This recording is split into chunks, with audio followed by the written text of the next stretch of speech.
Բարև ձեզ, Արևմտյան Հայաստանի հեռուստաընկերության հերթական լուրերն են։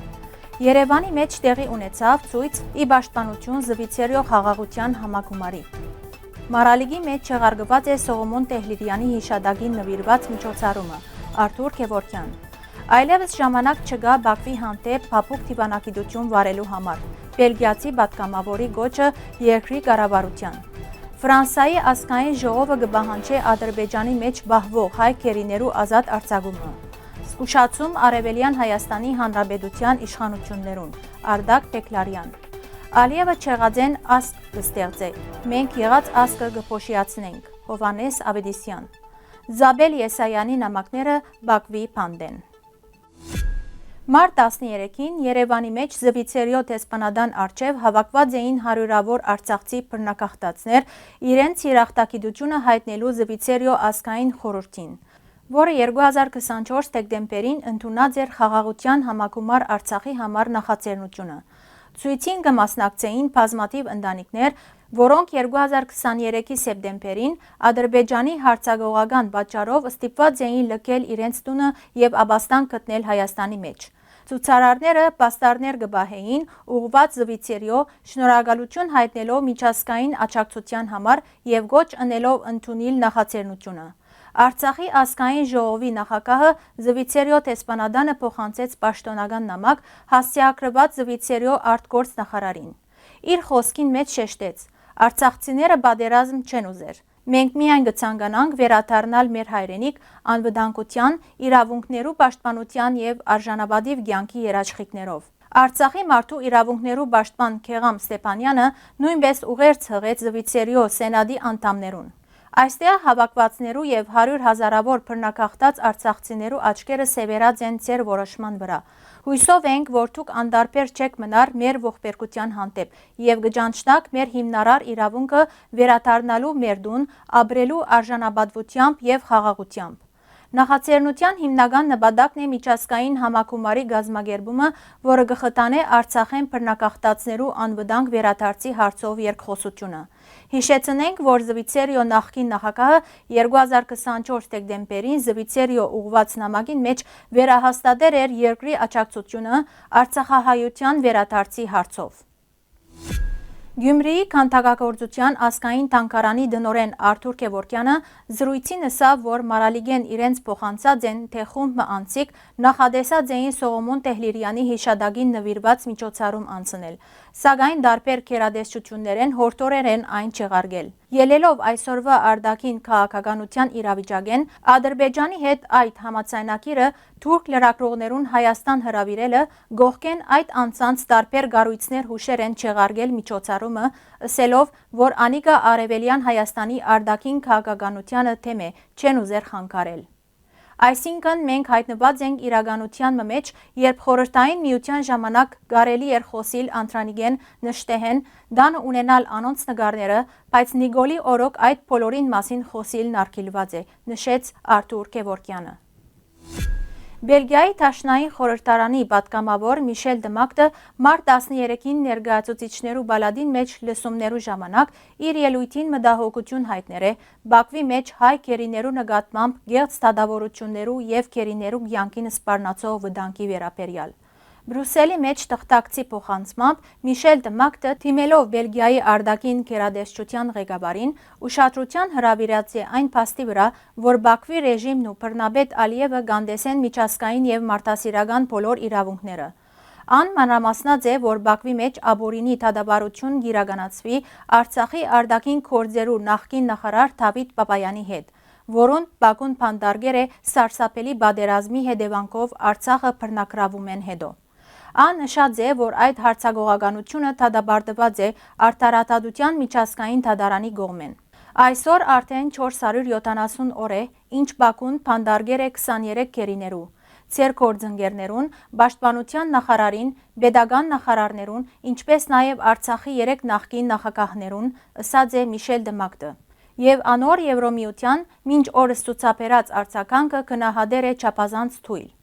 Արձագանքը թույլ է, քանի որ անոր անհրաժեշտ է ադրբեջանական գազը։ Սա անվերջ կեղծավորություն է, քանի որ բոլորը գիտեն, որ այդ գազի մեծ մասը գուկա Ռուսաստանեն, որը պաշտոնապես կգտնվի արգելանքի տակ։ Բաքվի մեջ ովևէ ուշադրություն չեն դարձնել ռազմակերիներու ողբերգության նկատմամբ։ Անոնցմե մեկը Ռուբեն Վարդանյանն է, խաղաղության մարդ, ով անցյալ տարի առաջադրված է Նոբելյան խաղաղության մրցանակի համար։ Անոր կյանքը վտանգված է։ Մեր աչքի առաջ 23 քերիներու կյանքը հարցականի տակ է, ավելցուցեր է պատգամավորը։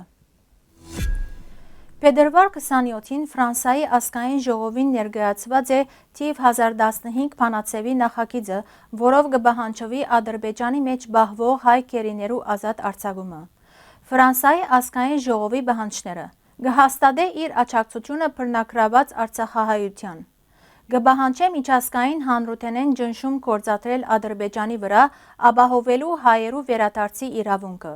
կպահանջե անհապաղ ազատ արձակել հայ ռազմակերիներուն եւ Արցախի ղեկավարությանը։ Գոչ կնե Ֆրանսիայի կառավարությանը պահանջել Ադրբեջանեն քերիներու անհապաղ ու առանց նախապայմաններու ազատ արձակում։ Այս բանաձևը հերթական անգամ կփաստե, որ Ադրբեջանի վարած քաղաքականությունը միտված է հայ ժողովրդի նկատմամբ էթնիկ զդումներու իրականացմանը եւ Արցախի պատմական ժառանգության ոչնչացմանը։ Հակառակ Արևելյան Հայաստանի իշխանություններու կողմէ հերթական միակողմանի զիջմանը Ադրբեջանին, միևնույն է, ես կշարունակեմ կարծել, որ Ալիևը չստորագրեր այդ փաստաթուղթը։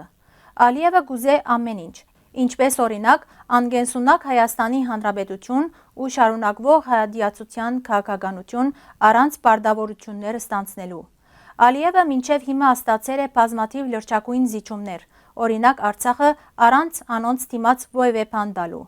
Այս մասին Facebook-յան իր էջին մեջ գրած է Արցախի Հանրապետության նախկին պետնախարար Արտակ Բեկլարյանը։ Վտանգը մեծ է, որ շուտով իշխանությունները զիջումներ կնեն նաև այն հարցերուն մեջ,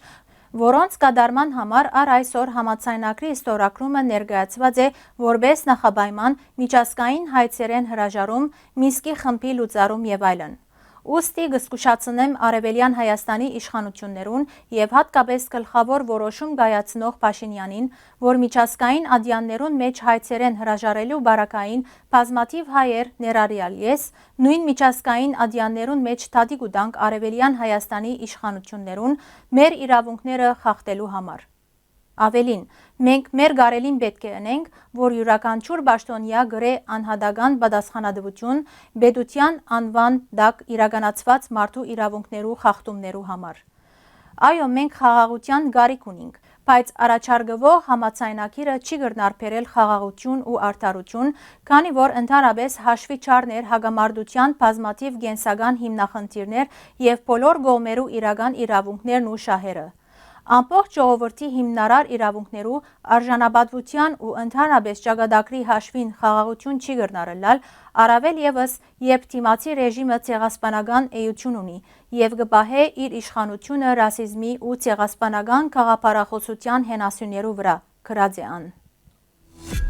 Եթե ասկմը իր առաջ չունի դրված ծավալուն ազգային ծրագիր, շարունակական ծավալման հերանեկարով մշտապես հանդես կուքա խեղճի թույլի դիրքերեն։ Ռուսաստանի 2 միլիոնանոց հայ համայնքը պիտի քաղաքականացվի, մենք պիտի ընենք այն, ինչ Իսրայել նրած է Ամերիկայի Միացյալ Նահանգներու մեջ գրավել քաղաքական միտքը։ Եթե դու կհրաժարես քու իրավունքներդ, կդառնաս ստրուկ։ Թասեր հաղորդաշարին մեջ ըսավ տնտեսագետ Հովհաննես Ավետիսյանը։ Վերջինս նկատեց, պետության շուրջ ծրագիրները չեն կրնար չափվել մարդու կյանքի դեպողությամբ, այն պիտի չափվի թարերով։ Եթե Իսրայելը նման կերպ մտածեր, չէր լար այն, ինչ հիմա կա։